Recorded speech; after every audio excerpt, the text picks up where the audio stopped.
अस्सलाम वालेकुम नाज़रीन, एशिया कप का स्क्वाड अनाउंस हो चुका है और एशिया कप के स्क्वाड में जो है काफ़ी लोग कह रहे हैं कि तब्दीलियाँ होनी चाहिए। मैं भी ये कह रहा हूँ कि तब्दीलियाँ होनी चाहिए, क्योंकि आप देख सकते हैं वसीम जूनियर की सिलेक्शन पे सवालिया निशान है और बहुत बड़ा सवालिया निशान है। आप उनको देख सकते थे इमर्जिंग एशिया कप में वसीम जूनियर की कोई भी परफॉर्मेंस नहीं थी। इसके अलावा कोई मुझे एक मैच आप बता दें जिसमें वसीम जूनियर की परफॉर्मेंस हुई हो, कोई भी एक भी परफॉर्मेंस आप मुझे वसीम जूनियर की बता दें। कोई भी जो है उसने मैच पाकिस्तान को नहीं जितवाया। जितने भी ऑलराउंडर पास में पाकिस्तान के पास थे, शायद अफरीदी था, सोहेल तनवीर था, अब्दुल रज़ाक था, वो पाकिस्तान को मैचेस जितवाते थे। बॉलिंग में नहीं तो बैटिंग में जितवाते थे, बैटिंग में नहीं तो बॉलिंग में जितवाते थे। लेकिन वसीम जूनियर ने पाकिस्तान को कोई भी मैच नहीं जितवाया। आप उसको कैसे जो है एशिया कप और अफगानिस्तान सीरीज के लिए कैरी कर रहे हैं। जमान खान एक अच्छी चॉइस हो सकती थी इसके ऊपर। जमान खान आप देख सकते हैं डेथ ओवर में अच्छी बॉलिंग कर रहे हैं, लीग्स में जाके अच्छा परफॉर्म कर रहे हैं। उनको जो है कोई भी बल्लेबाज जो है नहीं खेल पा रहा उनके यॉर्कर को। 6 डिलीवरीज में से 4 या 5 उनके यॉर्कर होते हैं। तो ये एशिया कप में भारत के खिलाफ अगर खेल जाता जमान खान, तो मैं कहता हूँ एक बहुत अच्छी चॉइस हो सकती थी पाकिस्तान के लिए डेथ ओवर्स में। पावर प्ले में तो आपको पता है शुरू के जो ओवर्स हैं उसमें शाहीन शाह अफरीदी, हारिस रऊफ जो है बॉलिंग करेंगे। लेकिन हमें एक ऐसा बॉलर चाहिए था जो डेथ में जाकर बॉलिंग कर सकते थे, क्योंकि शाहीन शाह अफरीदी प्रेशर में आगे रन लीक कर देते हैं। हारिस रऊफ के साथ एक ऐसा बॉलर होता है जो डेथ में बॉलिंग करता है, वो था जमान खान। वसीम जूनियर को आप किस बुनियाद पर रख रहे हैं? वसीम जूनियर की ना तो पेस है, ना उसके पास जो है यॉर्कर्स है, ना वो यॉर्कर मार सकता है, ना वो पेस के साथ बॉलिंग कर सकता है। तो जमान खान एक ऐसी चॉइस थी जो कि जिसके पास पेस भी है और जो यॉर्कर्स भी अच्छे मार लेते हैं। तो ये एक अच्छी चॉइस थी।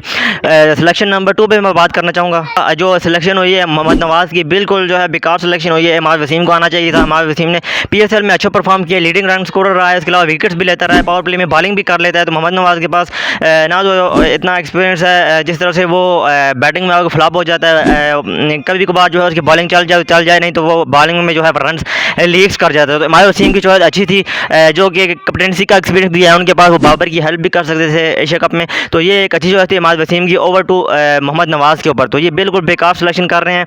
बाकी तो सिलेक्शन सारी ठीक थी, लेकिन ये जो 2 सिलेक्शन हुई हैं, एक तो वसीम जूनियर की जगह जमान खान को नहीं लिया गया, और दूसरा जो है मोहम्मद नवाज़ की जगह जो है इमाद वसीम को नहीं लिया गया। तो ये बहुत ही गलत सिलेक्शन है। शायद ये जो मोहम्मद नवाज़ और वसीम जूनियर की जो 20 ओवर है, ये बहुत महंगे पड़ने वाले हैं एशिया कप और अफगानिस्तान की सीरीज़ के लिए पाकिस्तान क्रिकेट टीम को। अगर ये दोनों इकट्ठे खेल गए तो अगर एक एक करके खेला तो 10 ओवर भी जो है मैच हरवा सकते हैं पाकिस्तान क्रिकेट टीम को। तो इस पर मैं कहना चाहूँगा कि ये इस सिलेक्शन पे एशिया कप के बाद गौर करें और वर्ल्ड कप के लिए जमान खान को वसीम जूनियर की जगह और इमाद वसीम को मोहम्मद नवाज़ की जगह वर्ल्ड कप के लिए लेकर जाएँ।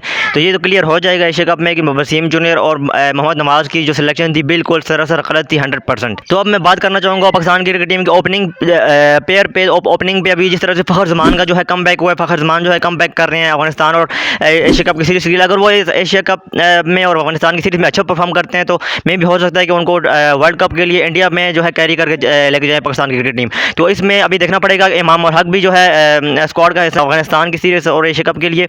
तो उसमें मुझे ज़्यादा चांसेस यही लग रहे हैं कि फ़खर जमान और इमाम उल हक जो है ओपनिंग करेंगे और 1 डाउन पे बाबर आजम में आएंगे, और इसके अलावा जो चौथा नंबर है इसमें मोहम्मद रिजवान आएंगे। तो ऐसे ही जो है आगे उसके अलावा शादाब खान, फिर जो है हमें जो नेक्स्ट बैट्समैन लग रहे हैं इफ्तिखार अहमद को भी जो है स्क्वाड का हिस्सा बनाया। तो इफ्तिखार अहमद भी जो है स्क्वाड का प्लेइंग 11 का हिस्सा हो सकते हैं। तो ये ओपनिंग जोड़ी है जिस पे अगर बाबर और रिजवान आते हैं तो फिर 1 डाउन पे जो फ़खर जमान आएगा, और फिर आगे जो है इमाम उल हक और फ़खर जमान दोनों में से जो है एक जो है प्लेइंग 11 का हिस्सा होगा। तो देखते हैं क्या होता है, लेट्स सी।